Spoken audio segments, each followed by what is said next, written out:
मिथ्या दृष्टि जीव तो अन्य जीवों की बाह्य प्रवृत्ति और क्रियाएं देखकर उनके द्वारा उनकी पहचान करना चाहता है।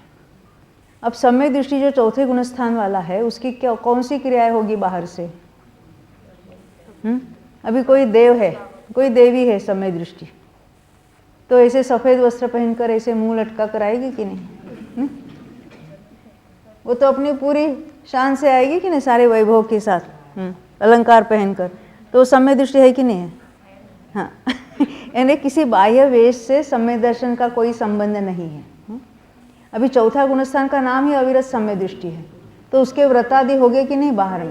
बाहर में कुछ नहीं दिखेंगे उसके। जैसे दैनिक जो हमारी रोज की जो चल रहा है व्यवसाय है या कोई घर गृहस्थी है वैसे ही चलेगी। बच्चों को डांटेंगे कि नहीं डांटेंगे? अरे तमाशा भी मारेंगे, कोई उसका सम्यक तो नहीं चला जाएगा। समझ में आती है ना बात? चौथे गुणस्थान के योग्य और जिस भूमिका में जहाँ जो है वैसे उसके, क्योंकि अनंतानुबंधी चला गया है फिर भी वहाँ 3 कषाय चौकड़ी अभी बाकी है, तो उसमें कोई अंतर नहीं दिखेगा बाह्य प्रवृत्ति में उसके। हाँ, अन्याय नीति तो पहले से ही नहीं थी उसके, और सच्चे देवगुरु शास्त्र का तो जो है अवलंबन, पर मिथ्या दृष्टि भी सच्चे देवगुरु शास्त्र का अवलंबन ले रहे, मिथ्या दृष्टि भी बाह्य सदाचार अच्छे पाल रहे, तो उसमें हम डिफ्रेंशिएट नहीं कर सकते, ये कहना चाहते हैं। देखो, अन्य जीवों की बाह्य प्रवृत्ति और क्रियाएं देखकर उनके द्वारा उनकी पहचान करना चाहता है। सामने वाले जीवों के अभिप्राय का मान्यता तो बाहर दिखेगी नहीं। सम्यक दर्शन का इसे पता नहीं चलता, तो क्या करना? कहते हमें तो उपदेश की सत्यता को पहचानना, उसकी क्रिया को देखकर कोई पता चलने वाला नहीं, क्योंकि ज्ञानी जीव भी जो उपदेश देते हैं वो कहाँ वो अपने स्वयं से तैयार करते कि कोई नियम और रूल्स, आगम में जो है उसी का उपदेश देंगे। तो ज्ञानी जीव भी जो उपदेश देते हैं वह सर्वज्ञ के वचन अनुसार देते हैं, अपने घर की अपनी कल्पना की बातें नहीं करते।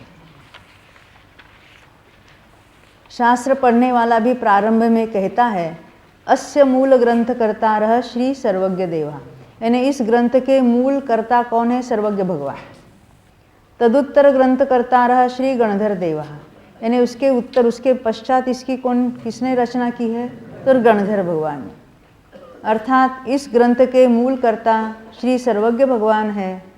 उनकी दिव्य ध्वनि सुनकर पश्चात ग्रंथों की रचना करने वाले श्री गणधर आचार्य है, और उनके उपदेश के अनुसार आचार्यों की परंपरा से जो ग्रंथ रचे गए उनमें से इस विशिष्ट ग्रंथ का हम स्वाध्याय कर रहे हैं।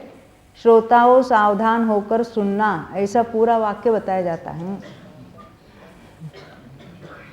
इसलिए वो सारा इन्वर्टेड में डाला है। आगम का वचन सर्वज्ञ भगवान का होता है, किसी वक्ता का नहीं होता। क्या कहा? आगम में जो हम बात पढ़ रहे हैं, जो मूल धारा से चली आई बात है, बीच में किसी ने फेरफार किया उसकी बात नहीं हो रही है।